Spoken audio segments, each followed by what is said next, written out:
But now I want to ask you, Matthew Cole, about your piece, Navy SEAL Turns Over Picture of bin Laden's Body, Faces Investigation of Business Ties. Yeah, so there's a story we did a few months ago about Matthew Bissonnette, who was a member of SEAL Team 6 and part of the team that killed Osama bin Laden, and he wrote the book No Easy Day about his experiences on that raid. And it was a story about his business ties and an investigation that the Navy Criminal Investigative Service, the NCIS, and the Department of Justice had opened up into what originally was about his book and whether or not there were leaks, but had expanded.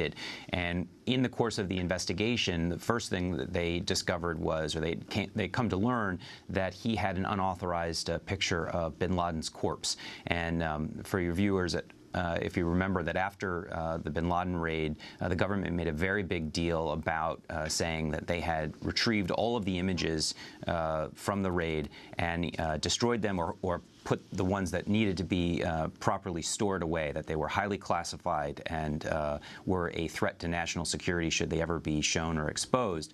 And so the idea that a member of the raid, 2.5, 3.5, 4.5 years after the raid, was still in possession of a photo of a deceased Osama bin Laden was very, very disturbing for the government. And in the course of their investigation, they made a proffer to Mr. Bissonnette, which was that they would not prosecute him for having a classified image illegally on his computer in exchange for information about his business dealings while he was a member of the Navy SEALs. I want to turn to just a clip of Matthew Bissonnette appearing on 60 Minutes in 2014, downplaying the importance of writing the book No Easy Day.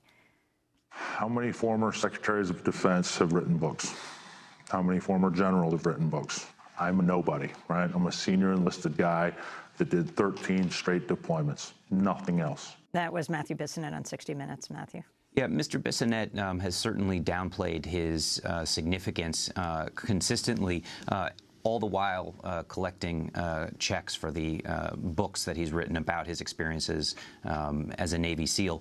But there was also this issue that he was actually involved in business dealings while he was a Navy SEAL with the people supplying the Navy SEALs. I think what the story really is getting at, and the real issue that I think there'll be more in the future, is that there were some real problems at SEAL Team 6 and at the command. And one of the things that the Bissonnette investigation starts to scratch at is that they had a different set of rules for members of SEAL Team 6 than they would for other parts of the military. These guys were celebrities. They were the pro athletes of the military, certainly of the Navy, and they got away with a lot of things that no one else gets away with. And here was someone who was being accused, essentially, of being a active duty SEAL and having a separate business that had contracts with a company that provided material and equipment to SEAL Team 6. So you had a natural question of conflict of interest, and that's what the Navy and Department of Justice have sought to try to answer. Now, the Department of Justice has declined